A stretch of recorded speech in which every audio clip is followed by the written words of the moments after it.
My name's Mikkel. James. It's Gerard. Terrace. Caleb Batorka. Ibrahim. Jenny. Jimmy Fox. 4. I'm 12 years old.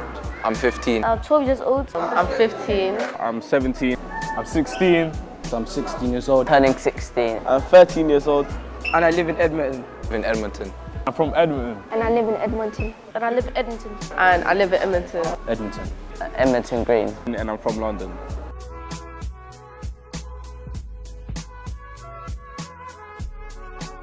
I say 50-50. It's a 50-50 area.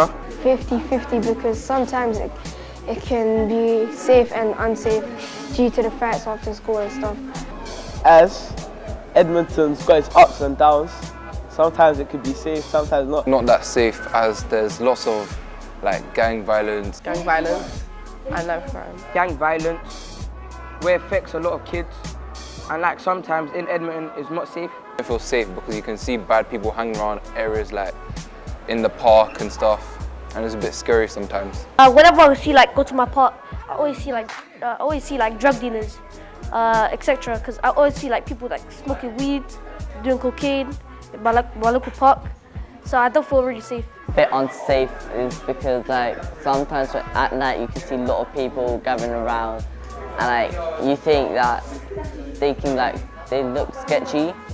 I feel like London in general, it's not really that safe in most areas. Not really, in terms of, just the overall area, it just feels unsafe. And that's why sometimes it can be very harmful and not welcoming.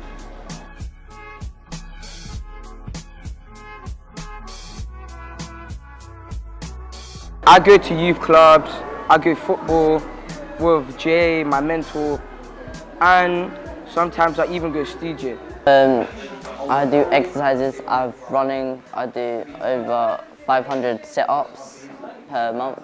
My exercise, I don't currently go to a gym, but I have home equipment, just do a few push-ups or a few exercises just to keep myself healthy. So I go gym, I play American football, and I also box as well.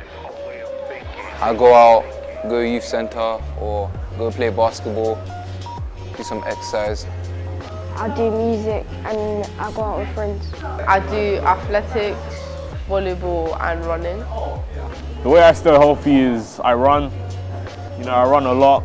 I'm always running. It kind of helps me calm down, clear my head. It helps me get away from my problems, and it just feels good.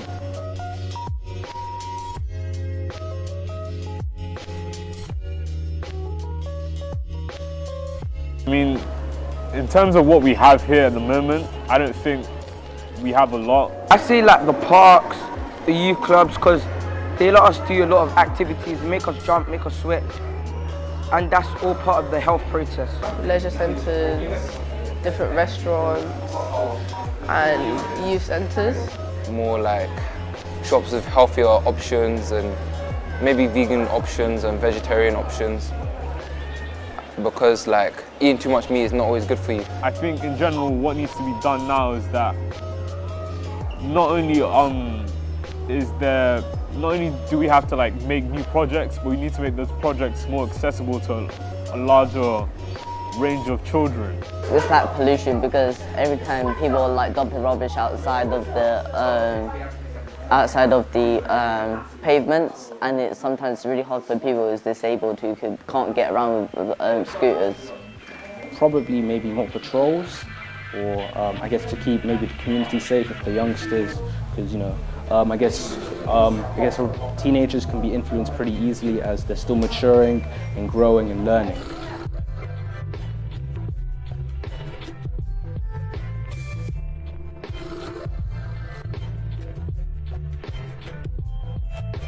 I had a lot of confidence, but since COVID, I lost a bit of confidence. It hasn't affected my mental health that much, but it has affected my school grades and stuff like that. I feel like COVID had a major effect on a lot of young people. It affected me in a way where there was literally nothing to do. Everything was closed. COVID hasn't affected my mental health, but it's affected my education. Because before, in year 7, I got good grades, and when I went back to school, my grades started to go down.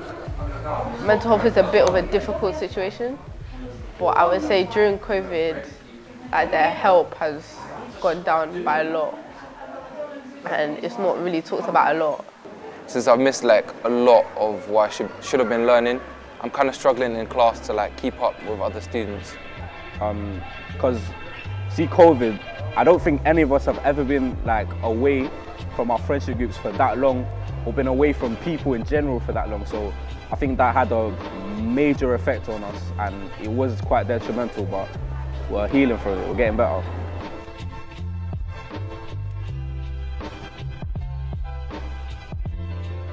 I don't really, because like I always see like people doing drugs, and I don't feel safe like going outside.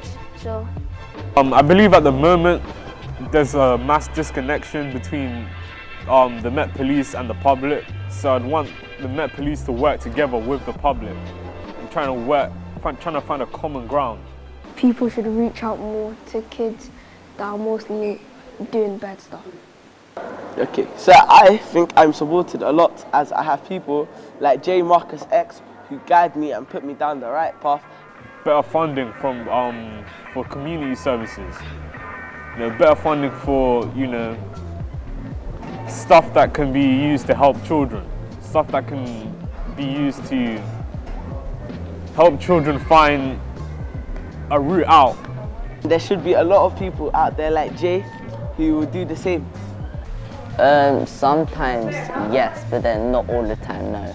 I don't feel like it's very hands-on, like I explained earlier about the youth centres and that. So I used to go to this one youth centre in Waltham Cross, still in North London. It closed down during half terms in summer. That didn't really make sense to me because that's when the kids are out and stuff. So I don't think that's really supportive of them. Yes, I believe I'm supported in this area because I have mentors, I have people that help me.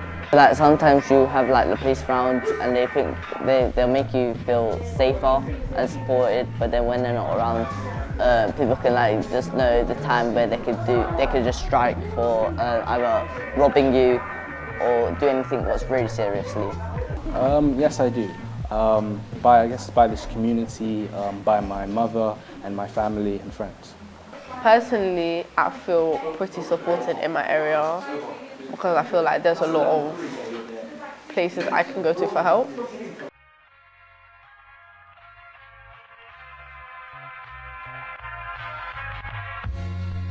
I believe it's anxiety. Crime-related stress. I'd say that, crime-related stress. maybe my parents with anxiety. I think schoolwork affects our stress and anxiety, and also a lot of people have depression, and school and work and other things may not help with that. Drugs? Maybe eating unhealthy.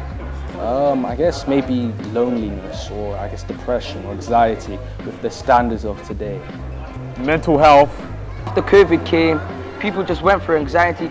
People were just like, I missed out on this, I missed out on this trend. People are just so busy to just go do trends and not remember what their purpose is and what they need to do.